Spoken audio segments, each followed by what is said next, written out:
give it a chance because I needed to. And if after you've given it a chance, you still don't like any of those, he's got 496 other ones. Welcome to Francoach's Franchising 101 podcast series.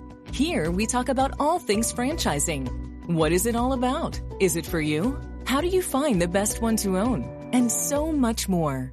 Now your host, Tim Parmeter. Hello, everyone, and thank you for tuning in again to Francoach's Franchising 101 podcast series.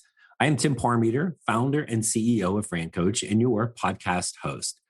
Today, we have another installment of really, quite frankly, my favorite segment of what we do here on the podcast, a segment called In Their Words.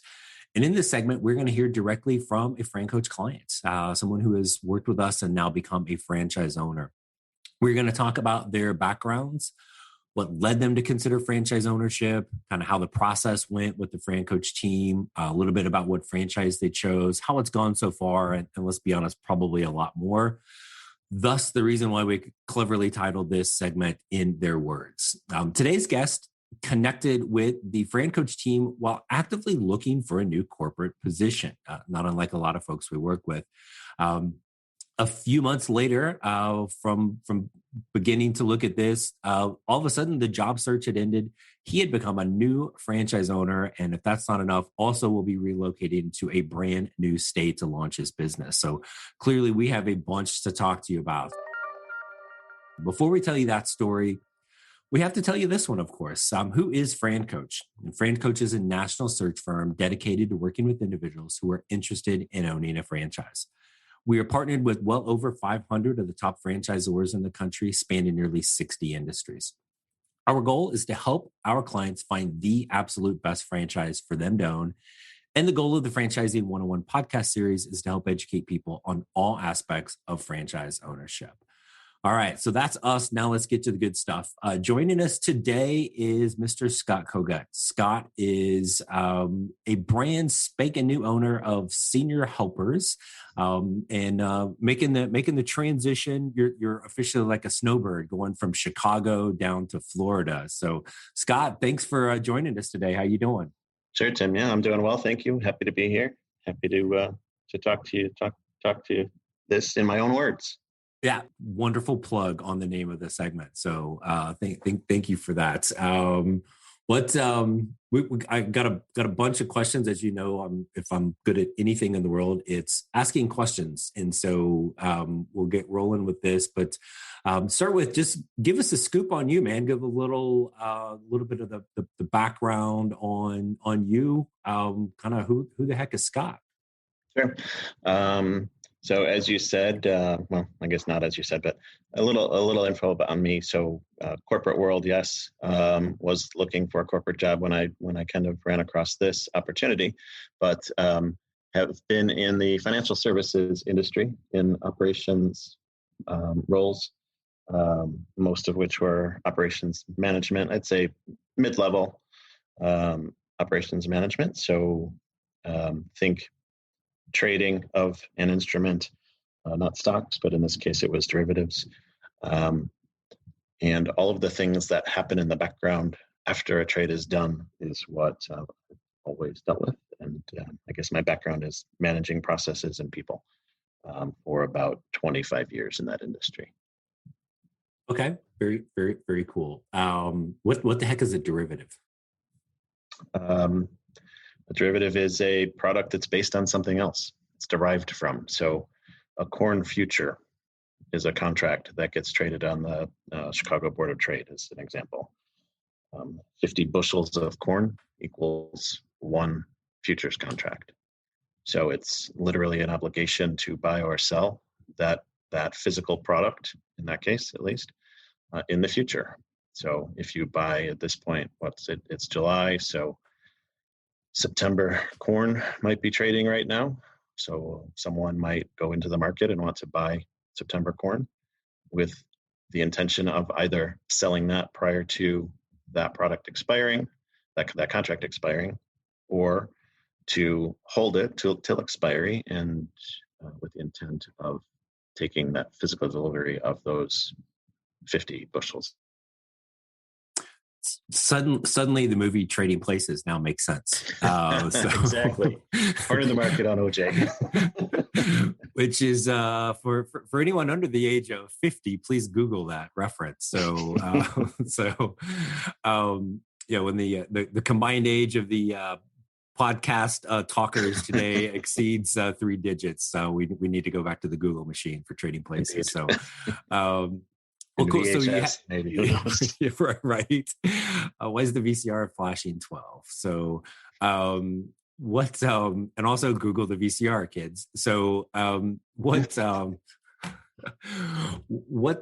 got you? You had a great career and for a long period of time, but you, like so many people, especially during the wonderful pandemic, all of a sudden ended up in a transition and a job search. So you had that going on. What made you even start looking at franchise ownership? Yeah, I mean, to be honest, Tim, the number of jobs at my level in the industry, especially as you say through the pandemic and people working from home and all of those wonderful things, just the opportunities certainly weren't presenting themselves. I'd say I was out of work since December of 2020.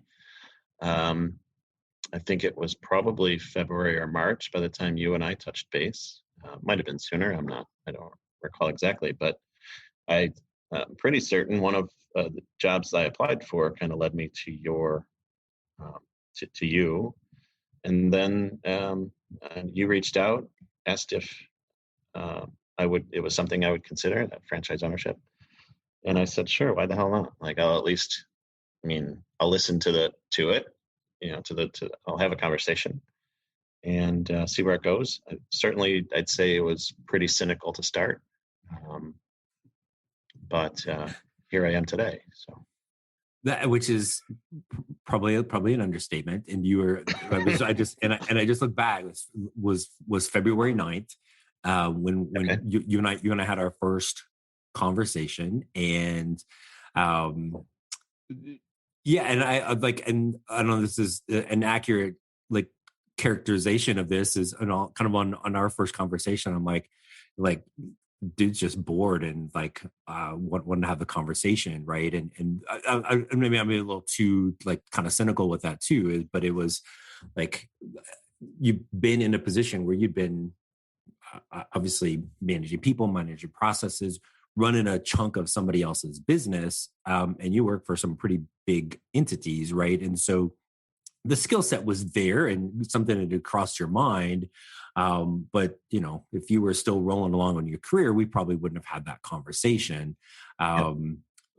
So how did we kind of get started? We get you connected. We go through the process. We get you connected to some franchisors. And I think we started with 4 right off the bat. If you can kind of think back, if we can go back to the Wayback Machine all the way back to February. You remember kind of what your thoughts were when, like, okay, here are the 4 franchises that we're presenting. You remember what your thoughts were at that point? I'd say still very doubtful that this was something that I would end up doing. I'd give it a probably, I think we talked about this, but maybe a 1 in 10 chance that, starting off where we did, that I would end up owning a franchise. So I think the 4, am I okay to say these on here? I assume I am. Yeah, no, you're good. Yeah. So I think the 4 were 1-800-water damage, Fetch, Gym Guys, and Senior Helpers. Correct. And a couple of them, after kind of hearing what they were, well, interestingly, one of them for sure I kind of ruled out right away. Didn't, for me at least, without doing a lot of due diligence, didn't seem to me like a good fit. I had gone back and forth a couple times with you that I know that I had suggested that one of the other ones was maybe the direction I wanted to head, and changed that up at some point. And I don't remember what led to that. It might have been a call with the franchise themselves or one of the other franchise owners or something like that. But one that I was kind of interested in, I something went off in my head, and I said, you know what, I don't think that's going to be for me. So yeah, I don't know what, I don't know. I'll leave it to your next question. Yeah, no, that's good, because it's the and kind of even looking back at some of the notes from our calls, and I think you were politely open to all of them, and again, I think kudos to you. And the biggest thing that we look for in people we're working with is just simply an open mind, right? I think you have to have that, right? I don't think you can do this process, at least the way you worked through it with me, without having that. The way you started, just by kind of interviewing me per se, to get an idea or a feel for what I'm about and what my skill set is and what things interest me, all led to obviously then you kind of selecting from the 500 or more entities that you're hooked up with to narrow that down to these four. I think you did a great job of doing so. There was definitely a time where 3 out of the 4 were in play, probably not all at the same time, but I think they were good selections. And I appreciate the fact that you gave me some that were kind of the full-time, you're going to be involved in this, it's going to consume all of your time, all of your days, versus you can be a semi-absentee owner. Because at the time, like you said, I was still looking for a job. But even with doing that, I was, if I had found something that was good or interesting to me, I have still gone the route of looking at a franchise. Yeah, I think in the end, I probably would have. Yeah, I think every time that you and I spoke along the way, there was, if we started at 1 out of 10, then next time it might have been to 2 or 2.5, 3, and it just kind of kept creeping up. And again, it's back to that openness, right? The process we're going to go through is totally different, and you were interviewing a lot, and anybody that's done that knows how just god awful that can be. And that this is, and literally something we tell people, this is not a job interview. Like, we're not like trying to figure out what do you say to get them to offer you the job. This is like, and it's cheesy when I say it, but it's like, what do you want to be when you grow up? Let's make this as ideal as possible. And you, like most everybody, you've got certain things that you're really sure about. And then there's some things like, I'll ask questions along the way as we're building it out. And you're like, I don't know. Right. And those I don't knows we get to kind of explore. And so you had a pretty similar thing with really 3 of them. At some point in time, you're like, hey, this could be it. But we got to a point, we kind of got 1 eliminated. We got down to 2. And I kind of think 1 was more like if you found a job, and 1 if you didn't. What's kind of turned the tide a little bit to get us where we are now with senior helpers? Yeah, I mean, I think some of the things you just said are really important, right? So business ownership is I think a lot of people think about it, and it was always on the back of my mind.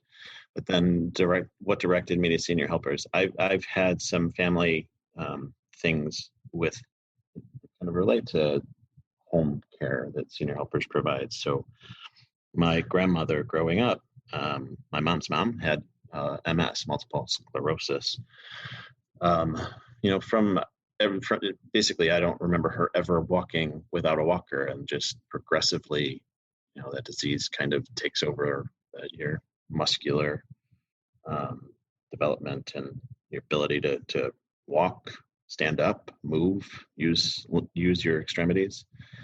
And so from an early age, my mom, and in the summers, of course, me and my brothers would spend days over that, like all day, from 7 a.m. until 3 o'clock in the afternoon when my grandfather would get home, sitting with her. And it was a great time to be with her. It was time I would then I didn't cherish, but certainly now I'm glad I got to spend that time with her. But they were looking around for care for her, and this is years ago, but couldn't really find it. And so it's kind of a close to home type of business that I do want to help people in that same situation, and I think that's a big part of it. One of the things that when you were just talking, Tim, was when you open a business, you want to do something that you are connected to in some way, or that you enjoy doing or being around, or something that you can give back to. And I think that's how I'm connected to this. And I wasn't so much to two of the four that were presented. And then the third one just kind of fell off because I lost interest in it. But yeah, I think that's how I kind of came to the decision. I do think, obviously, that there's a need for this in many communities around the U.S. I chose to move down to Florida because why not? Change of pace. I can go at this point in my life. And where do people go when they're seniors? They go to Florida. So there was an opportunity for a location down there, and it was someplace that there was a couple of different locations that were presented to me. One was Pensacola. I didn't know a lot about it. The other was St. Petersburg, so I took a road trip down there. I stopped in Pensacola, decided I didn't really like the area that much. Continued on that trip down to St. Pete's, and I've been to the St. Pete, Tampa, Clearwater area before, and so I kind of knew it a little bit better, and settled on that as my franchise location. And yeah, as you said earlier, we'll be relocating there pretty soon. Definitely before winter comes. Yeah, and as I said before we started, I'm busy that day that you're moving. So, but otherwise, I'd totally be there, brother. But so I mean, you talk about like big changes. Yeah. Not only going from, again, a very successful career in the corporate world to starting your own franchise, to also relocating to another city. And part of your journey through this was literally on your own. And I don't know if you realize this or not, but they have these things called airplanes. But you just got in the car and went old school and drove like back in high school when we were in spring break and drove to Florida. Yeah. You just went down there and really just kind of checked it out and got a feel for the area. And that was a big part of this. I mean, you could have stayed in Chicago and done this, but I could have. But I also did some on the in their office competitive analysis. What the competition in the area is like, and who's the competition. Stopped in and kind of made up a story to hear what sort of care they provide and what they charge and things like that. Now, going through the process with senior helpers, that part of the pre-launch of the process is to do that on a more formal scale and write everything down and basically fill out some forms. But the process of going into these places, like there's some that are pretty shady looking, and then there's others that are really upscale looking.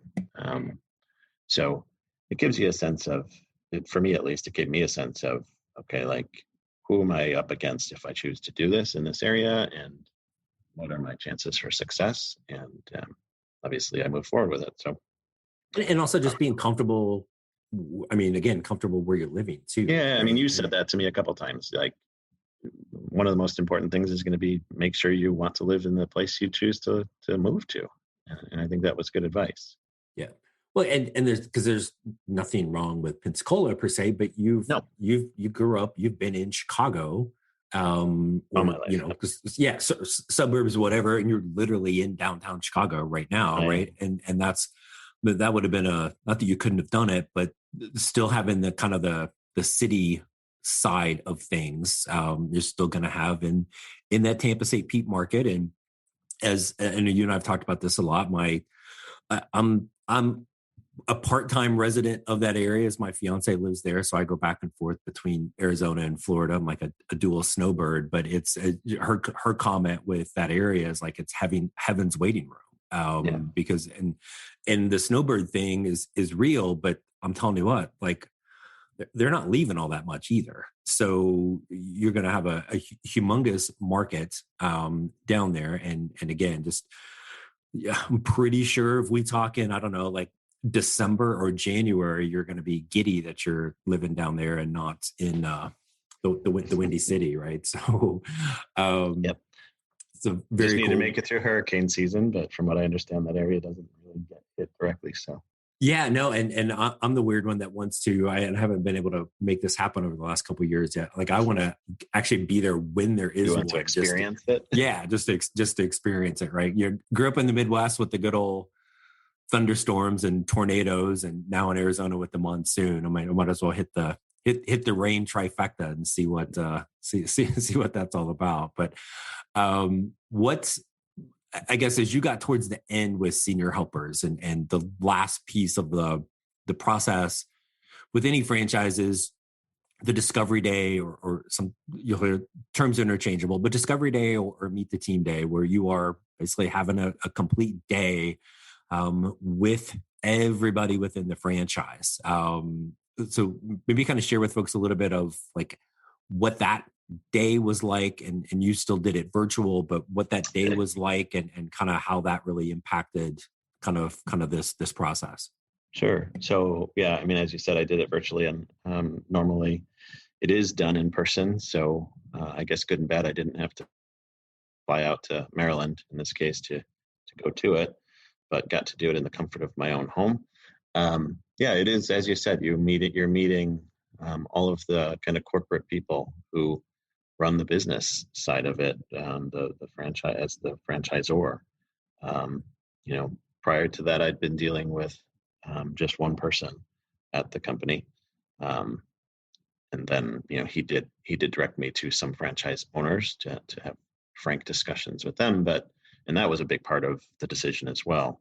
So I don't want, I think that is very important, is to speak to franchisees who would be your kind of peers, to get a sense for what their struggles are, what is good about it. But I think, yeah, in the end, the meet the team day, or whatever you want to call it, was good to see the professionalism that the company, the corporate office has.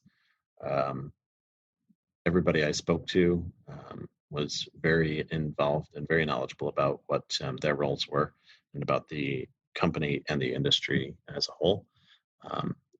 They do provide a lot of support for franchise owners if you need it. Certainly through getting up and running, you definitely need it. But as you go down the road, I think that probably becomes, you're not as dependent on them. But yeah, everybody that I spoke to, friendly but knowledgeable, professional, and yeah, I think that in the end it was. So I had gone on a different one, and maybe I was early in the process with another franchise. That said, the first one I went to, it was local-ish, so I drove a couple hours and went to it in person. So it had a different feel, of course, because I was there versus virtual.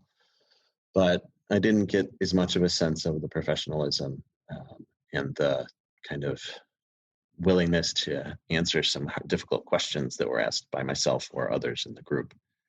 And I don't know, it's just something with it on that day. And I think going into that, I kind of was pretty close to, yeah, if this is something that they are interested in me for, because as you've said to me and probably others, it's not, you're not a shoo-in. You're not, just because you want to buy a franchise, it doesn't mean you're going to be chosen or qualified for that. Like, they do turn people down. So, so in the same sense, I'm, going into it, like I said, kind of having pretty close to been decided. And I think just meeting the people on the phone was just kind of, yep, this is the direction I want to go. And at that point, like, job search is done. Like, I was still, you can back out of, like, I was not committed at all at that point. I'd spent a lot of time, obviously, so I had time commitment. But as you said earlier, I still on the job hunt. So I was not committed. There was no pressure from anyone at the franchise for me to do that. And one of the things, I guess I should step back and say, what the part of the process with you, Tim, that I really appreciated was you don't put pressure on anybody. You said it to me 3, 4, 5 times. Like, dude, you can back out whenever you want. No hard feelings. If it's not for you, it's not for you. And I did really appreciate that as well. So I think through your coaching, my due diligence, and then the meet the team day with just the professionalism and all the information that they could provide at that point, led me to say, yep, I'm in. And which is awesome, and that's exactly how it's supposed to work, and how it really does work every single time. And we always talk about that at the beginning with folks. Is it's like I don't care if you start a franchise. I don't care which franchise you start. It's our job to help determine if you should, and then which one. But when you get to the end, like, it really shouldn't even feel like you're making a decision, which is kind of crazy, because you're like, I'm investing money, I'm starting a business, and in your case, I'm relocating to another state. But it really, you should walk out of that, whether virtual or in person, you should walk out of there going, yep, this is it. And the franchise is doing the same thing, as you said, right? Franchises are rewarded.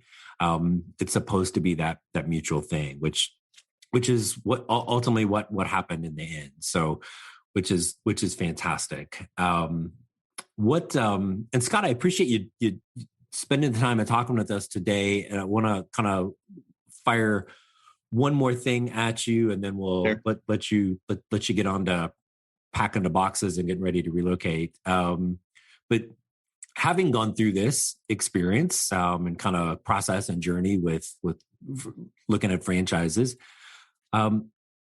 what would you say to somebody who's maybe out there listening and like not sure if they should even start the process? What would be maybe something you'd want to share with them to kind of help them understand if they should even take that first step? That's a really good question, and I think there's multiple ways you can go with that. But I think be open to considering it. There is a monetary commitment, but there's also options to fulfilling that monetary commitment. So even if you don't have cash on hand, but you've got retirement funds, there's ways to do that, which I personally didn't know prior to having some of these discussions. But just be open to the process. If in the end it's not something you want to go through with, then like I said, no pressure from. He's there to help you along the way and help you make that decision. But no hard feeling. Like hang up the phone and swear at me or something. But in the end, that's okay. I've never met him in person, so. But be open to the process. Be open to different things or ways you can, kind of fund the franchise, or at least be aware that there are other options besides just having cash on hand to do it.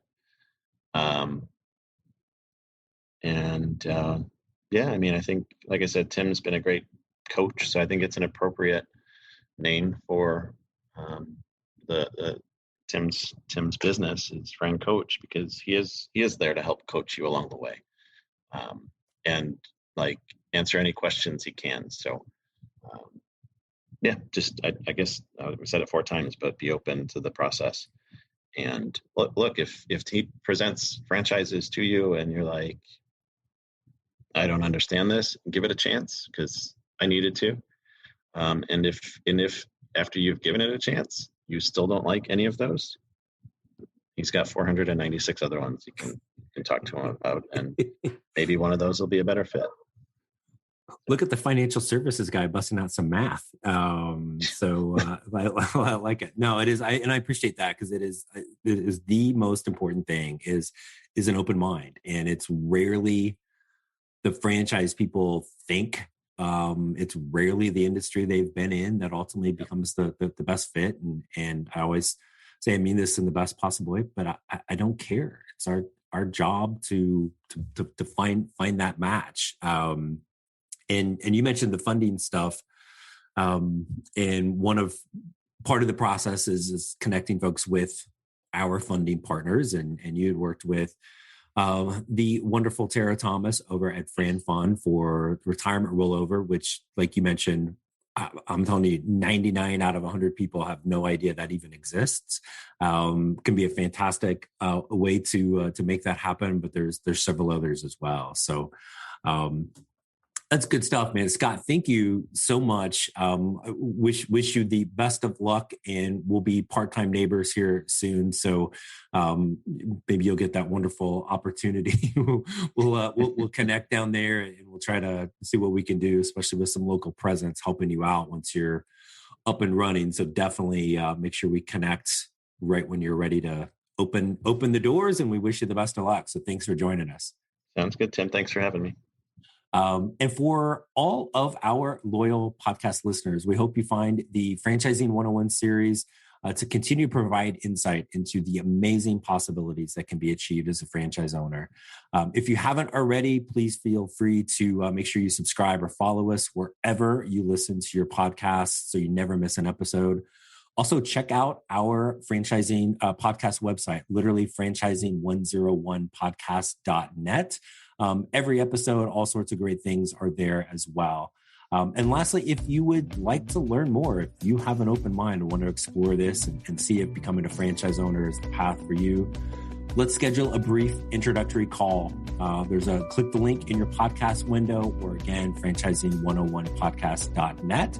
Let's get something scheduled. There's never any fee for our service, so we encourage you to take that first step today to help create your better tomorrow. Thanks, everybody. Have a great day, and we'll talk with you soon.